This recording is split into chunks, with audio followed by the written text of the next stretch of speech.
A very good morning, my dear students, and welcome to the social science class. So, students, we were doing the chapter Understanding Secularism from your social and political life textbook, and we have already discussed about what secularism means, and we also discussed about why it is important to separate the state and religion.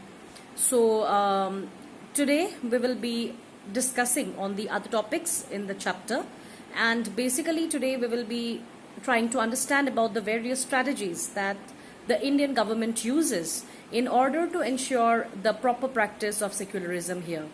So dear students, we will start our discussion in a bit, but before that I would like to request you all to kindly go through the entire video properly, watch all the lines that have been written in the video and that have been highlighted, and in case of any confusion, please contact me. Do not hesitate, because I'm always there to help you out. So without further ado, let us begin with the explanation. Let us begin with the discussion of today's topic, and also before that I would like to recapitulate whatever we have done in the last class, that is on Saturday. So dear students, let us begin. Indian secularism. So today, as already told, we will be discussing about the meaning of secularism in India. So the objectives of today's class is to firstly know about the meaning of secularism in India. Number 2, to study about the ways through which secularism is practiced in India. And by the time we finish the chapter, we will be in a position to understand the various exceptions, in India while practicing secularism. So let us quickly recapitulate what we have done in the last class. So in the last class, I told you the exact meaning of Indian secularism. So Indian secularism means that the Indian state is secular because it separates religion from the state. All right.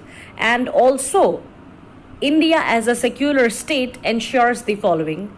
Firstly, it ensures that one religious community does not dominate another. That means no religion in India has the power to dominate or to suppress any other religious community. Number 2, some members do not dominate other members of the same religious community. So there might be a tendency in India among one religious group, to dominate other members from the same religious group. So that is prohibited in India. Indian secularism, in other words, does not allow people to dominate members from their own religious groups as well. That means me being a Hindu cannot suppress or cannot bully another Hindu person. Okay. Number 3, the state does not enforce any particular religion, nor can it take away the religious freedoms of individual. So when it comes to the practices of religion, then it is a very private matter, and the state cannot force any person or any group or community to take over any religion. So this is what we discussed in the last class, that is on Saturday. And today, let us come to the next topic. So today we will discuss about the various ways through which secularism in India is practiced. So in India, secularism is practiced mainly in 3 ways. So let us discuss the first point. So number 1, it uses a strategy to distance itself from religion.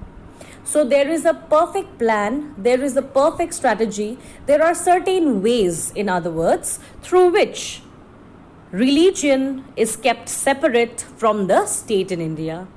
So let us see how India distances itself from religion. So number 1, the first point, the Indian state, it does not support any religion. At the same time, it does not ignore also the needs of any religion. Number 2, Indian state is not dominated by any particular religious groups. There might be Hindu people who constitute the majority here, but still, even these religious groups cannot govern the Indian state. Number 3, no government places or spaces, be it the police stations, be it the courts, be it the government schools and colleges, all these government spaces are not supposed to favor any one religion. So a government cannot build a particular school just for the Hindus. Okay, in the same way, there cannot be a single court just for the Muslims or for the Christians. So law is equal for all. Or in other words, government places, government parks, government wells, these are all meant for people, for Indians as a whole, not for the members of Hindu community or Muslim community. And lastly, all religions are equal in the eyes of law. So the government makes sure that all religions are are given the same treatment, and all are equal in the eyes of law. So none of the religion in India is superior and none is inferior. All are equal if you try to see it from the perspective of the Indian Constitution. So this is the first way through which secularism in India is practiced. Let us go to the next point now. So the next point says that India practices secularism by following a strategy of non-interference. Non-interference means by not going and intervening in particular religious matters. So first of all, the state ensures that the government does not interfere with the religious sentiments of the people. So when it comes to religion, then people become very sentimental, very emotional, because they're attached to their religion since their birth. So that is why the state ensures that the religious sentiments of the people are in no way hurt. Okay. And also, there are times through which the state tries to safeguard the religious practices of certain religious group. So if the government sees that a religion is being suppressed by other religious groups and the religion is going to be extinct because people are not allowing it to, be practiced, in that case, the government can make special policies in order to ensure that the rights of the religious communities are safeguarded. Let us take the example of the Punjabi people, of the Sikh people in particularly. So the Sikh people, they're allowed to wear turbans or burqa. Not burqa, but the pagdi. So you will see a Sikh person wearing a pagdi, wearing a turban, and that is allowed even when that person comes to the school, even that person goes to the Gurudwara, whether that person is driving a car or riding a bike. His pagdi is a sign of his religious commitment, and that is why the government cannot ask a Sikh person to open his turban. In the same manner, we can see Muslim women, most of the Muslim women who wear burqa. So the government cannot stop Muslim women from wearing burqas. So these practices are supported by the state. Okay, the state cannot say that you cannot wear a turban, you cannot wear a burqa. So religious practices or religious sentiments, in other words, are very much taken care of by the Indian government. So this is how the Indian government tries not to interfere with the religious practices of the people. And in special cases, the state also tries to safeguard the religious practices of the religious communities in India. Let us go to the third point now. So the third point says that India follows a policy of intervention or interference in certain cases. So in the second way, we saw that the state follows a policy of non-intervention or non-interference. But there are also certain exceptions in India because of its diverse nature, that at times the state needs to interfere in the religious matter of certain people. Okay, like for example, if you try to see the complex Hindu society, then this Hindu religion, which is one of the oldest religion in the world, is very complex because of its caste system. And within this caste system, there are Brahmins, Kshatriyas, Shudras, Vaishyas, and also the untouchables. So the untouchable people, who are the lowest rank people of this caste system, they were treated at one point of time in a very unjust manner. So in order to ensure that these untouchables are allowed to exercise their rights, they are allowed to have equal status like the other people. So the Constitution of India prohibited the practice of untouchability as a whole. Okay, so now if somebody treats anybody as an untouchable, he will be punished by law. Okay, so also at the same time, apart from this, the state also in some cases can intervene in the form of support by granting permission to set up their schools, colleges, places of worship, etc. Now in this point, I would like to give you the example of the madrasa.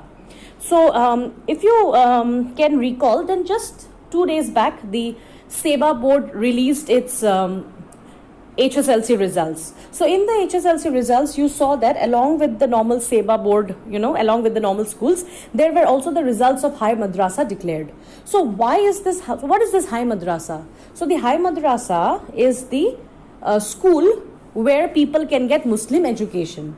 So in order to safeguard this among the Muslim community, the government also allowed them to, form their own kind of a board, just like the SEBA or the CBSE. Okay, so the state at times, in order to ensure the safeguard of the religious communities, the state has to support them. The state has to intervene or interfere in certain cases. Okay, so these are the ways through which secularism is practiced in India. So in India, secularism is practiced in 3 ways, as I told you. Firstly, it uses a strategy of distancing itself from religion. Secondly, the Indian secularism works to prevent domination through non-interference. And thirdly, Indian secularism works to prevent domination through a strategy of intervention or interference. So this is all for today, dear students. I hope you understood all the points very clearly.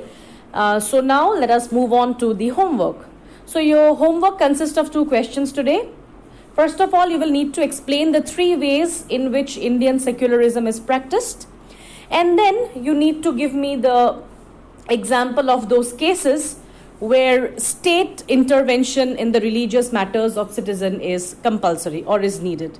Okay, and since these are very short type questions, question for 3 marks, 2 marks, that is why you need to submit it to me by tomorrow, that is Tuesday, the 10th of June.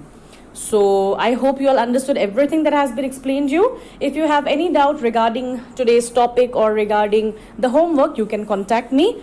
And thank you so much for your cooperation. We shall meet again on Wednesday. Thank you.